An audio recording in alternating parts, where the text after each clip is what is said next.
Hello everybody. Thank you, Susan, for the introduction, and thanks BCTA for this opportunity to present today. I'll go straight to the content slides. And first of all, here's a question we asked ourselves almost 12 years ago.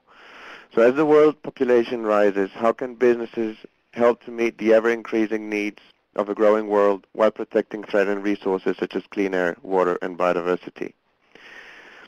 Well, at New Ventures, we believe that the answer lies in entrepreneurship, environment, and emerging markets. So where does New Ventures come from? We are headquartered at the World Resources Institute in Washington, D.C. And of course, the WRI provides access to technical and research expertise, as well as connections to a global network of experts in different areas related to sustainability. So where are we today? Apart from our global hub in Washington, D.C., New Ventures has got 6 local centers, which are in Brazil, Colombia, China, India, Indonesia, and Mexico, and I represent the Mexico local office. So in terms of our results in these almost 10 years, we have supported 346 environmentally focused companies. Through our efforts, $267 million have been facilitated, of investment have been facilitated to these companies. We've created 24,000 local jobs. 135,000 tons of CO2 were reduced by New Ventures companies alone in 2010. And in that same year, we placed 1.5 million hectares of land under sustainable management. So getting a bit into the topic of this seminar, what do we actually do at New Ventures? We try to demonstrate the power of environmental entrepreneurship through 3 main activities. First of all, we identify and select environmental companies. Then we mentor these companies. And finally, we showcase these companies to the world and, more importantly, to investors so that these companies get the necessary investment and financing to grow. Our selection criteria are, first of all, we only support organizations that are businesses, so that are for profit. We want to see great management capabilities, so a strong entrepreneurial team. Of course, we're focused on impact businesses. These businesses need to have a high growth potential, and they need to show innovation, be it technological or in their business model, which I think is interesting for this seminar. Talking a bit more about New Ventures Mexico, we've actually grown faster than the other local centers, and we've added some other business units to this core model. First of all, on the identification side, we have Las Páginas Verdes. That is a directory. It's almost like the yellow pages. It's a directory that unifies all green products and services offered in Mexico. So there's over 2,500 products offered in this green directory. And effectively, it is a mechanism to join the demand side of things and also the customers that might be interested in these products, be it direct customers or also businesses. So this helps us to identify all the SMEs that are working in this environmental, sustainable space. In terms of mentoring, we split the program in 2 parts. We have a pre-acceleration network that is focused on providing capacity building to these entrepreneurs. And we have the core acceleration program that is supported by the Sustainable Minds Network. It's called Strategy Bootcamp, and I'll get a bit more into detail later on. In terms of showcasing, we are running 3 different programs or 3 different efforts. One of them is Tonic. We partnered with Tonic, that is headquartered in San Francisco. It is an angel investor network club that invests in impact businesses. And we partnered to bring Tonic to Mexico, so we're leading the Mexico chapter of Tonic. We believe that it's an excellent way for our companies to get the necessary financing. Then we're also launching in a partnership a fund, an impact investing fund that's called Adobe Capital. If there are any questions, I'm happy to answer them later on. And 2 years ago, we started the Latin American Impact Investment Forum, which is the main event for impact investing in the region. So through these initiatives, we believe that we can channel more investment towards the companies that we support, and that this will lead effectively to the growth of sustainable small and growing businesses. So what are the key success factors from our experience for these companies to go through a process and to then become success stories like the ones you're going to hear later on? So we have identified two key success factors. One of them is the business model that these companies have.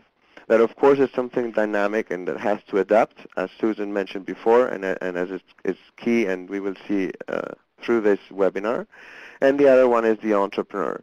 So in terms of the entrepreneur, it's hard, but we try and of course help to generate more capacities within the team, to train them through seminars and leadership dynamics, and also of course in communication skills.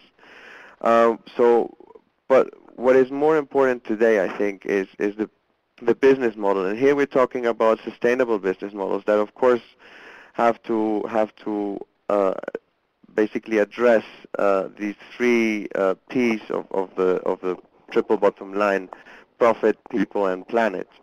And we see that all our process is focused on identifying this business model at first, on selecting companies based on the potential of this business model, then on helping them to understand the business model, later on helping them to redefine this business model, and finally to communicate this business model. So I'll go a bit deeper into that, and I'm going to use a framework provided in the book Business Model Generation by Osterwalder and Pigner. And this is just a framework, but basically what it says is that there are 9 building blocks to a business model. And what is interesting, what we have seen, is that in each of these building blocks lies an opportunity for innovation. So in terms of trends, what we have seen is that lately, or especially for sustainable businesses, for social enterprises, there is a strong opportunity at the partnership side. So partners can definitely leverage whatever a sustainable company is doing. Then, of course, the value proposition, which is the addition of everything. There is a strong opportunity for innovation there. Then also channels. Lately, of course, there are modern channels available through social networks, the internet, and this is a strong opportunity also for social enterprises, and of course the customer segments. So these companies that address the bottom of the pyramid, it's a new customer segment that can be further segmented. So there is a lot of innovation to be done there too. And to illustrate this, I have one example. I have other examples if they're necessary. It's a company. It's a Mexican company that's called Aires de Campo. It was bought last year by a strong food company here in Mexico, a leading food company in Mexico. And I'm going to go through their business model a little bit. What they do is they're the main distributor of organic produce in Mexico. They have also started to export, and they distribute most of these items through their own brand, which is Aires de Campo.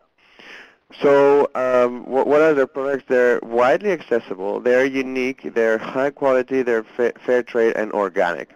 So I believe that this is their value proposition. And in terms of their key activities, they figured out that what they can do best is to develop these products and to develop the packaging that is suitable for the customers, which in this case are what we call lojas. So it's people that have a lifestyle of health and sustainability, first of all in Mexico, but as I said, right now they're exporting as well to the United States and to Europe because their products are unique, as I was mentioning. So how did New Ventures help here? We helped essentially help them to develop their small producer base. They work with over 150 producing companies that produce these goods. They help them to certify. They help them with the financing, and they help them to get access to this high-end value chain. So this is important. This is one of the things where New Ventures has helped. And the other thing is we help them to understand the cost structure, because their main channel today is modern retailers such as Walmart and Costco. And so it is very important for these companies to understand their cost structure, because otherwise they can effectively drown in their growth, right? So what I really want to highlight here is that over the years they've had several opportunities of growing. For example, in terms of channels, one of the key opportunities I mentioned before. First of all, they wanted to open these own retail stores. And through new ventures and through analyzing these opportunities, we advised them against it, and we advised them to go through the mainstream wholesale channel. So this was, I think, a very good advice, because right now they are the leading company, and they effectively have established the Aires de Campo brand, which is known by all of their customers in Mexico, at least. So I wanted to provide some conclusions before we head on with Francesco and Luis, two of the companies that have been supported by new ventures and that have had to adapt their business models. First of all, I think it's really important to understand your value proposition and your overall business model.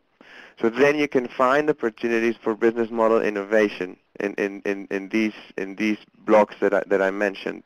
Later on, of course, redefine growth strategies accordingly, and include key partners to leverage the model. So I believe that new ventures can be a strong partner, but of course there are many others that can help leverage the strategy. And that's all so far. Thank you very much, and I'll give back to Susan to introduce Luis. Thank you.